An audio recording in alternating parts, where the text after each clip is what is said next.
Hello,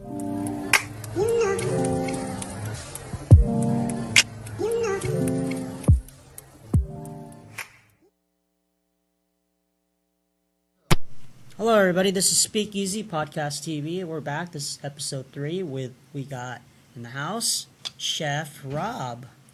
How's it going, everybody? Good to be here. Pleasure. Yep. So, Chef, first off, how have you been? Been pretty good. You know, this last summer, that's been, you know, it's been a hot one, but you know, we've been able to have a good time, get out there in the field, and just be a little bit more creative on the river system. Doing a lot of fishing this past summer. Very excited for winter coming up. Moving in with the different seasons and changing with the menus and stuff like that. So, just having as much fun as possible. How's the fishing been? It's been pretty good. Fish? Yesterday, went out to the San Joaquin River. Okay. Picked up a little bit of bluegills. Utilized what we have on the land, different flowers and stuff. Just incorporating different stuff like that in my dishes. What are the bluegills? Bluegills is a freshwater fish. There's different species of them. They're called sunfish as well. Okay. They literally, you know, as soon as you drop your pole out there, they'll pull up left and right like piranhas. So they're pretty easy to catch, and they're really, really good to eat. Cool. Yeah. So how long have you been cooking, and what got you into it? I started cooking at 15 years old. I hopped in the restaurant industry right here in the Tower District, working for Paul Palomino. Washing dishes, and he'd be like, "Hey, Rob, you know, peel these shrimp or cut this tomato, or smell this," you know. He was a real old school type of chef, and he got me real hands-on. And ever since then, you know, a 15-year-old kid making money and having a job experience, I never looked back. I'm 29 years old. I never stopped cooking. It's just something that's in the heart now. It's your passion. Yeah, it's really great. Yeah.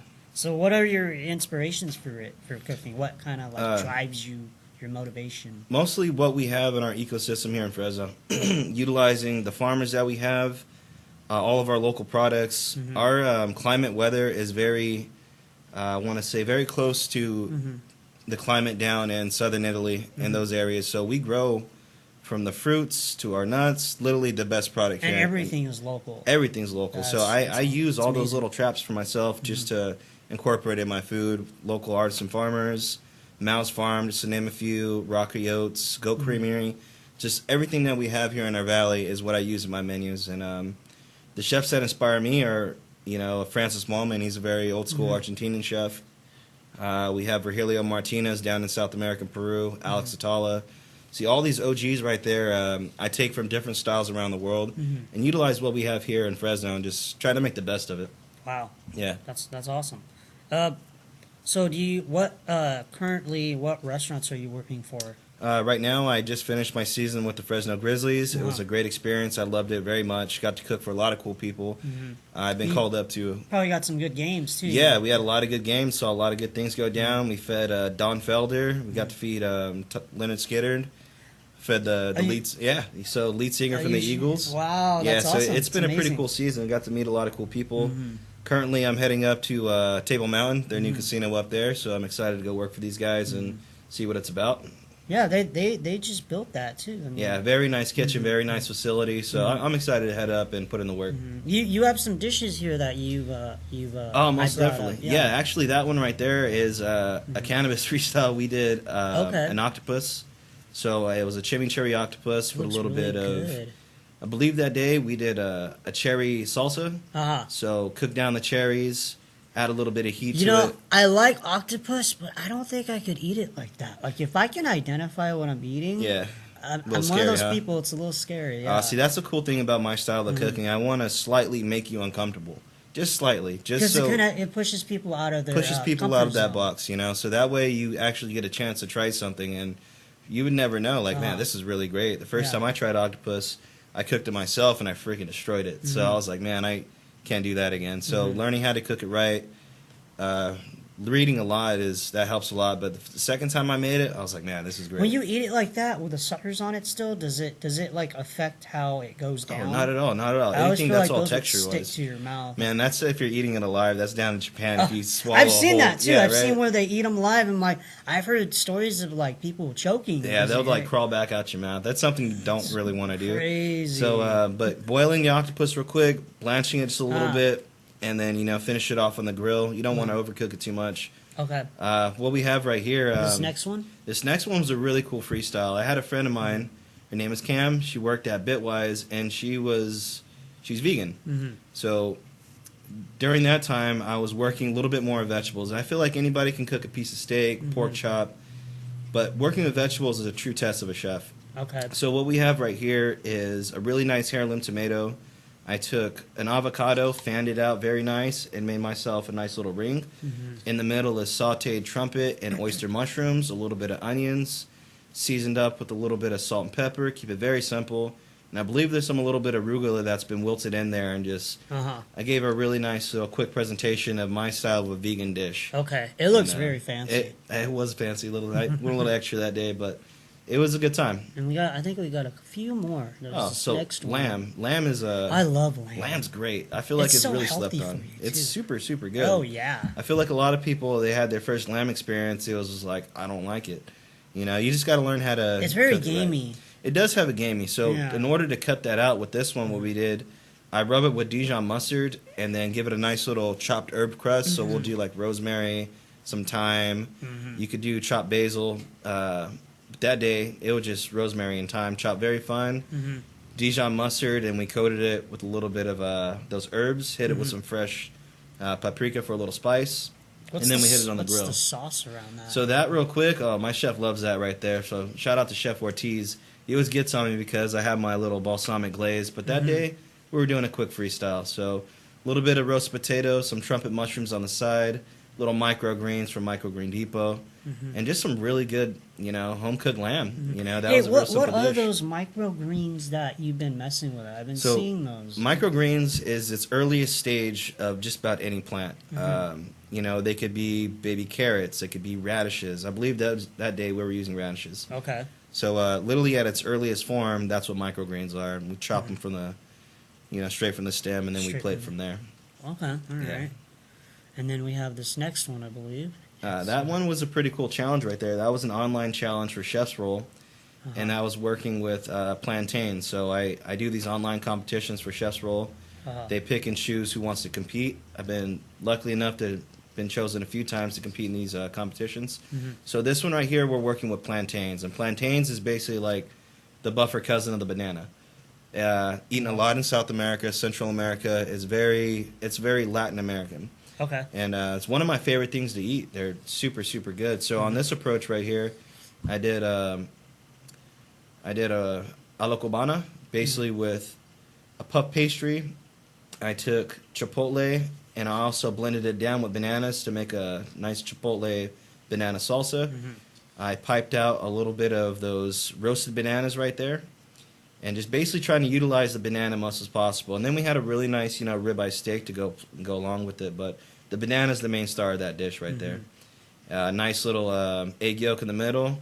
It was a fun dish. I actually really liked that one. I'm about to bring that one back. I love eggs. Yeah. I'm big on eggs. We used some pink oyster mushrooms that day just to brighten up the dish, and it was just a good time. I really enjoyed plating that one. And I know you do like a lot of like Peruvian infusions. Most definitely. So South America, it's in my heart. I feel like a lot of chefs, when they're on the path of success, a lot of these guys, they shoot down to France or Italy. Those are like the home mecca places. Yeah. But for me, honestly, I feel like South America, Spain and those areas, there's more gastronomical. There's more heat. There's just a lot more going on. We have in Peru, there's, I want to say 4 ecosystems. So we have the high Andes Mountains. There's the ocean. There's the jungle, and its own ecosystem itself is the streets. So utilizing all those different styles and different ingredients that come from those areas, Peru just took me by storm, and I had to bring it back here into California. I was very, very impressed with it, and we don't have a lot of that here in Fresno. We really don't. You know what? When I first started my food truck back, I don't know, let's say 5 years ago, probably longer, 6 years ago, it was like one of those things where I just had to tackle it. So bringing in Peruvian-style empanadas, pan con chicharrón, lomo saltado is a very Peruvian special dish. A lot of people know it by that one. I just had to take it by storm, man, and just really go for it. But over the years, going back and forth, I went deeper and deeper into South America. So I just, bringing all that knowledge here to Fresno, I just had to share it, with our valley. And it's been pretty successful so far. I've had some of your P&O infusion. I appreciate that. Yeah, we do a lot of special things. Besides doing Peruvian, like I said, I take from different styles all around the world and just try to incorporate what we have here in our valley. Yeah, it's what's awesome. in hands Everything's reach, local and it's fresh refreshed plate, right? Yeah, it's great. Yeah. This next one we got you getting down in the kitchen. Oh yeah, a lot of outdoor cooking right here. So that's my famous Royale with cheese. If you ever seen Pulp Fiction, you know what I'm talking about. It's been a while. Yeah, so this one right here is a very special burger to me. It's anytime I'm in my fields and I just want to eat a nice cheeseburger, I'm making myself a Royale with cheese, you know. So 80-20 ground beef, all chuck, handmade patties. We'll take some really nice applewood smoked bacon, mild cheddar cheese. I like to do my eggs sunny side up for a nice pop on the yolk, and then we'll use a nice brioche bun from Max's Bakery. Best bread. I really stand by their work. Where are they located? They're located here in Fresno, and it's off Weber, and I want to say it's kind of by Golden State Meat. It's off of Weber. Because I used to live by there. Yeah, kind of by that train. It's kind of by the train tracks. Yep, and all exactly in that area. I used to live right down the street. They have a nice little factory right there. They've been producing for years, and it's just great bread. You know. Oh yeah, yeah. So besides cooking, what are some of your hobbies? You know what? I do a lot of hiking, a lot of fishing, exploring, a lot of foraging, stuff like that. I love to skateboard when I get my chance to. We both. I've known you for that's skateboarding through years. That's how we've known each other, was through skateboarding. Yeah, it's been a cool ride. Those are my outdoor activities. You know, hanging out with friends on the weekend. You might catch me at the bar at a Goldstein's having a cold one. That's where I get to relax and unwind and enjoy my life. So those are my hobbies. I like to kick back and enjoy my time. Okay, cool. Yeah. So, are there like any specific like utensils or like cooking things that you use the most when you cook? Most definitely. We do have our tools. Having tools is very important. It makes your job a lot easier. A sharp knife is always the way to go. Keeping your knife sharp. Do you prefer the German knives or the Japanese? Actually, knives? I am a Japanese knife type of guy. I heard those are badass. Yeah, German steel is really good, but I love the precision of Japan when it comes to their knives, their whole style of working. I love it. Shun knives are really good, but I stand by Mac knives. They're just really top of the line knives.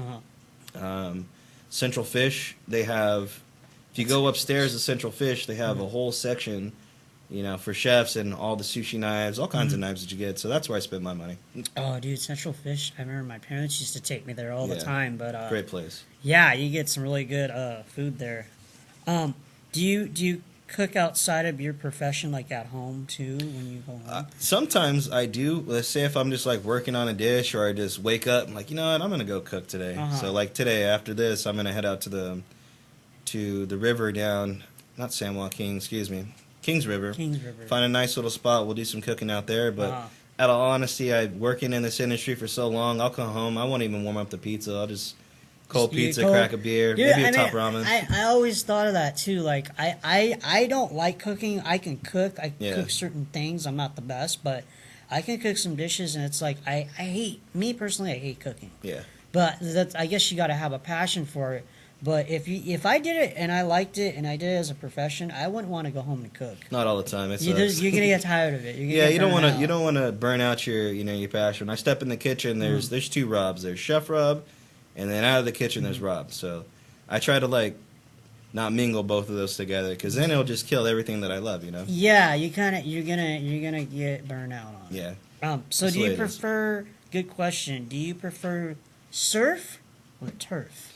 Man, that's a really cool question. I do enjoy cooking from the ocean. That's something that's been growing every year in my my career. But in all honesty, I switched up a little bit. I'm on the earth and turf now. So earth and turf. So creating whatever comes from the earth and then pairing it with the turf. Could be pork, could be whatever type of protein. But I work a lot with mushrooms. So when I think of earth and turf, I think of like, a mushroom scallop, or just really sauteing the hell out of some oyster mushrooms and really making a nice little haystack or something. Well, mushrooms are really good for you too. They got a lot of antioxidants. They're very slept all on. this good beneficial stuff. Yeah. I like the what do I like? Go to Red Lobster. They got the stuffed mushrooms. Yeah, stuffed mushrooms. So are really fun. good. Oh I feel like a lot of people just know only about a few certain type of mushrooms. Your portobellas, your button tops, cremini mushrooms, the ones that you only find in the store. But we have local vendors here in the valley that grow an abundance amount of different styles of mushrooms. Like the pink oysters, those are some of my favorite. They're red like a lobster color. They also have blue oysters, golden ones. pepinos, chestnut. I can just name a bunch of them. But those are the mushrooms that, like, say if you go to the Vineyards Farmers Market, that's where you can find stuff like that. All right. And that's like the best mushrooms you can get. Yeah, I know there's like a good number of different types. There's like the ones that you named earlier. I forget what they were, what you said the name was. Well, you name off some because I don't know the names for the mushrooms. What are different ones that there are? Like I said, I just named off a few. Like the oyster mushroom is a really popular strain. There is King Trumpets. There's Beechwoods. One of my slept-on favorites. Everybody looks at it. It just looks super, super weird. They're called earwood mushrooms, and literally looks like an ear. And they're super like flimsy, very rubbery in texture. They look pretty gnarly, but in those right there is where I take, just at a science experiment, trying it raw. It had the texture of calamari, so that's where I got the idea of doing mushroom calamari. I love calamari. And it's super, super good. I like that rubbery texture, I think. And a lot of people don't like that. Like, I'll do, like, calamari. Well, that's the same thing, right? Octopus is calamari? No, calamari comes from the squid. Okay, so calamari is squid. What's the thing that I'm always eating that I like? Like, I like salmon, and salmon's very... salmon snacks. It's very fishy. It's very gamey. It's kind of rubbery, but... I like stuff like that. I'm big on fish, so anytime I can eat, like if I could, majority of my diet could be fish. I would, if I lived by the ocean, that's what it would be. Yeah, that's where I would be. It's so healthy for you. Yeah, too. it's great. Like, high in protein, low in fat, and I'd probably be eating a lot of crabs and crustaceans. Yeah, because you like the pulling out you do some the crawdads and stuff. Yeah, pulling out some clams and stuff like that. That's what I'm into. Some of your crawdad creations I've been seeing, they look really good. I'm hoping to catch some today. I'll be hitting out the river soon, so hoping to pull some out. And it's gonna be a good day today. I got to go with you one of these times. Most definitely, anytime. Most definitely. So how far do you plan on taking this whole your career of cooking, being a chef? You know what? Like I said, I started when I was 15, never looked back, and my goal is in the top 50 best in the world one of these days. It's a long shot, but I'll tell you what, just keep grinding every day, and I'll get there. If I got this far, I'll tell you what, I can get there. Do you want to have like your own set in stone, like brick and mortar? Actually, we do have one coming up within next year. I partnered up with a few guys that are already in that building process, so...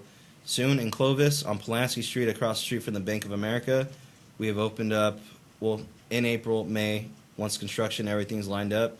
It's going to be a facility called the Mix Up. And inside this building is going to be 6 restaurants under one hood.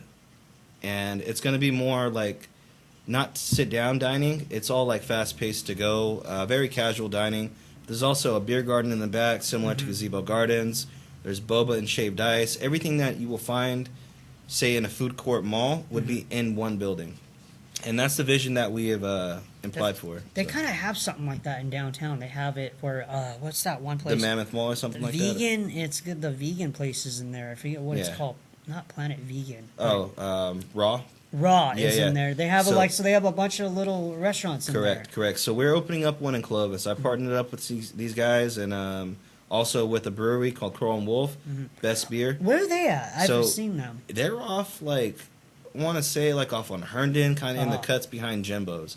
There's a little industrial area back there. They have a huge facility, and they make really, really good beer. I stand by them. I work very closely with them, and they're the ones that led me in this direction to partner with these this next team of running these restaurants, and 6 restaurants in one place. So it's going to be a really cool experience. Taking international cuisine, everything's under me, so I'm just whatever I want to do. Whether we're doing so you're head chef. I'm the man with the plan. You're the man with the plan. Man with the plan right there. So it's going to be a very busy season next year, and that's in the future projects. We do have pop-ups coming up. I want to say at least by next week. Once the weather starts cooling down a little bit, we will be back out at Gazebo Gardens. Just having a good time, cooking back for the public, enjoying the beer, enjoying the crowd, and just. And if you haven't tried this guy's food yet, you need to try it. Try the food. This guy is amazing. He's great. His food creations are off the hook, man. Literally, because there's a lot of fish. Yeah, a lot of fun stuff. Yeah, it was great talking to you, Rob. Hey. Always pleasure in your Pleasure presence, being man. here. It's always been a great time. I love being on the talk show, talking it up with you guys. Yeah. For most sure. definitely. Appreciate it. You have a good one. This is Speakeasy, Podcast TV, Episode 3. We'll see you on the next one. Cheers. Thanks, guys. you.